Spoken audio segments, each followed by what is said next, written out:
So I saw this chart the other day, and it absolutely is mind-blowing. Basically, somebody went through, I'll put up on the screen here, somebody went through and broke down each type of fast food restaurant and did the amount of sales that they do by store. And if you look here, number 1 is Chick-fil-A, number 2 is Raising Cane's, number 3, I don't even remember who it is. But if you look through this list, something's really interesting. Number 1 and number 2 are chicken-only restaurants, Chick-fil-A and Raising Cane's. It's just like an interesting thing. Everybody else is serving beef or sandwiches or pizza or whatever, but the restaurants that are doing the absolute most revenue per location are 2 that just serve chicken. It's fascinating. Well, I think I know exactly why it is, and it all comes down to genetics and breeding and mutants. And so this video is going to talk about that, and we'll dig in. So if you're new here, my name is Michael. I'm actually on vacation. I'm a business nerd. I love talking about business, and I love sharing what I learn about business, and I do it through YouTube videos and that sort of thing. And if you're an entrepreneur and you want to learn how to do better at business and follow along, please subscribe. Would love to have you here. So done a lot of stuff, but man, like other people have real hobbies. I like to talk about business, which, well, it's fun. So anyway, please subscribe. It'll make me happy. And also make my wife feel good that I'm doing this while I'm on vacation. Okay, so it gets even crazier. So the data that I showed you in the very first video, or in the first part of this video, about Chick-fil-A, it's actually a bit dated. Sales per store at Chick-fil-A keeps going through the roof. And I'll put up this next thing, which is a meme from my friend, the Franchise Wolf, who's a Twitter creator. But basically, this video here, or this image here, shows what Chick-fil-A's revenue per store is doing. And has been doing each particular year. And this year in 2024, they have a good chance of breaking $10 million in sales per store. Just absolutely crazy. That's almost double what they were doing just 6 years ago in 2018. And if you compare that to some of these other chains, like number 3 is Shake Shack, like selling burgers for $3.8 million. Like the average Chick-fil-A is doing almost 3 times the revenue of a Shake Shack. Just incredible numbers. And look, Chick-fil-A's everywhere. It's in every, like, every corner around me, and there's cars everywhere. But the number 2 chain is Raising Cane's. They've been growing crazy as well. They're not a small chain either. They're in every single state, and I think the reason I see them as being so popular, I look at this chart here of Raising Cane, I'll put up on screen. There's 194 of them in Texas. So, like, pretty crazy. These are not little chains between Chick-fil-A and Raising Cane's. So like, what gives? Like, it's interesting that the number 1 and number 2 just only sell chicken. Well, why? Like, what's the pattern going on here? Oh, and by the way, like, whatever's causing these 2 chains, Chick-fil-A and Cane's, to be winning so much, they've been growing really fast. They keep winning. And if here I pulled up this chart, I'll put it on the screen. Of the top 5 fastest growing restaurant chains, 3 are chicken only. Chick-fil-A, Raising Cane's, and Wingstop. Totally fascinating. And the answer, I know people love to talk about why Chick-fil-A has amazing customer service or the franchise model or any of that kind of stuff, or Raising Cane's has terrific sauces. Yeah, okay, fantastic. Those are all nice to have, but they can be easily copied. But here is what I think is the absolute answer to this whole thing, which is, I'll put up this picture right now. And what you see here on the screen is what a chicken looked like in 1957, what a typical chicken looked like in 1978, and then what a chicken looked like in 2005. And what do you notice? Like, chickens have basically mutated. Like, we've bred them, we've changed them in a crazy way kind of over the past 50 years, to where a chicken, when it's fully grown now, is absolutely massive compared to where it was in 50 years ago. It's 4 times bigger. Like, and frankly, like, you look at some of the statistics on chickens, go watch some of the videos, it'll blow your mind. Most chickens have such big breasts now, like they're so big, that they are unable to actually reproduce. So they have to be artificially inseminated. Like, just crazy amount of human manipulation has turned the chicken into basically this crazy, like, food mutant. Check out this chart. Check out this chart here. And while we've, like, changed how big a chicken gets, we've changed how quickly a chicken will turn into this giant mutant chicken that's ready to be eaten.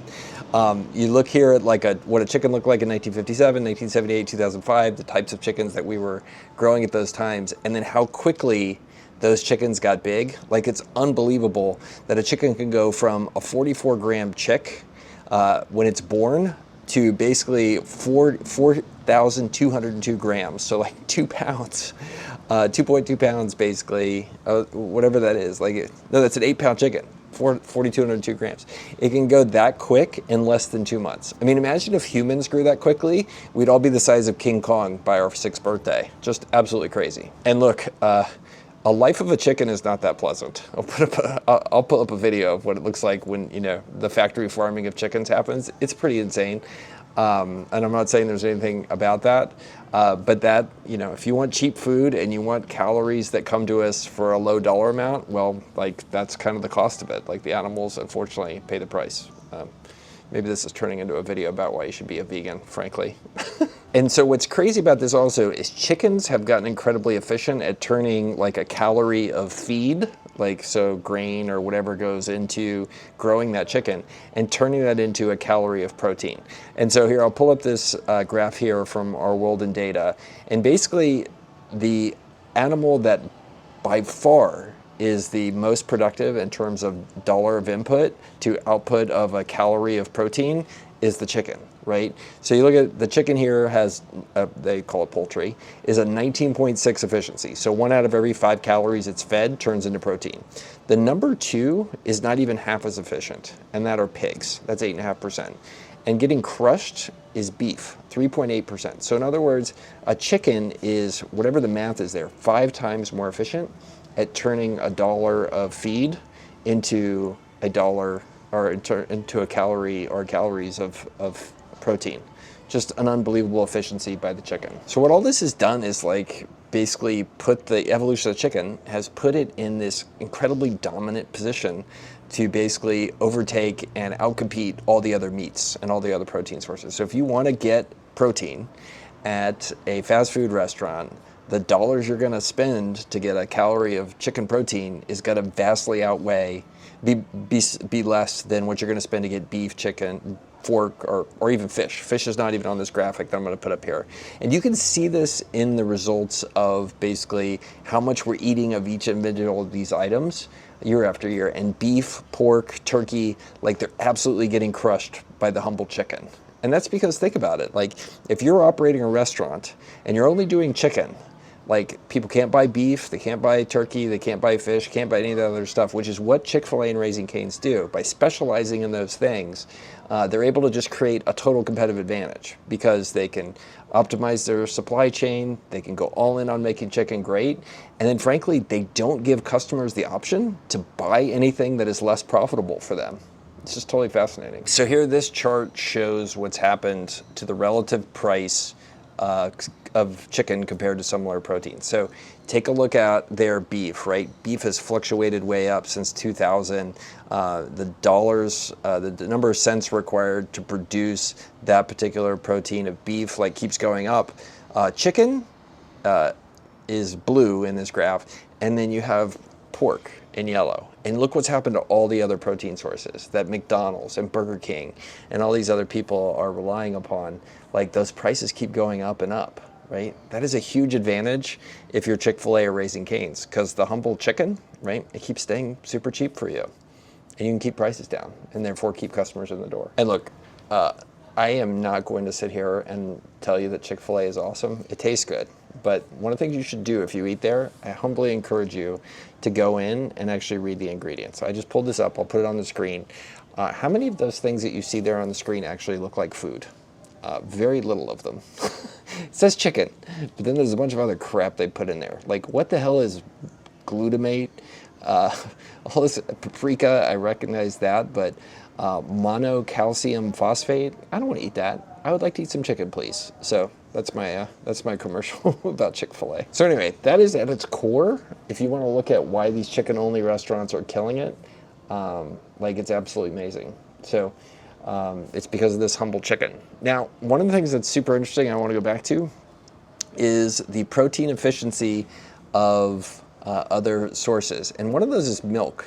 And if you notice, one of the other things that we've seen growing a lot in these fast food chains, whether it's Domino's or some of the other type ones, is stuff based on cheese. And what does cheese come from? Milk.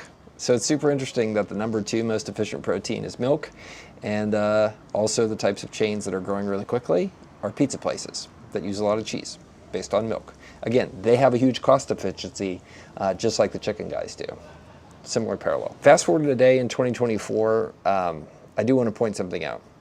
The advantage of the chicken is not sticking as long as it used to. And there's a lot of problems with chicken happening. We're seeing one here in 2025 where there's a huge culling of herds because of a lot of the flus and stuff that are going through chickens. So there's a huge egg shortage and all that kind of stuff. People are getting busted bringing in eggs from Mexico, like smuggling them in, kind of crazy. So you are starting to see inflation in eggs and chicken, and it'll be interesting to see how that affects these different chains as they go forward. So I'll put up this chart here. You can see from 2021 to 2022, eggs, chicken, and milk, like they had more inflation than some of the other sources of protein.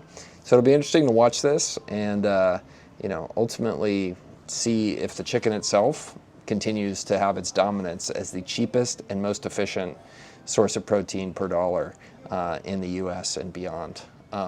Because ultimately, like, the whole answer here is that Chick-fil-A and Raising Canes, they're built on the chicken.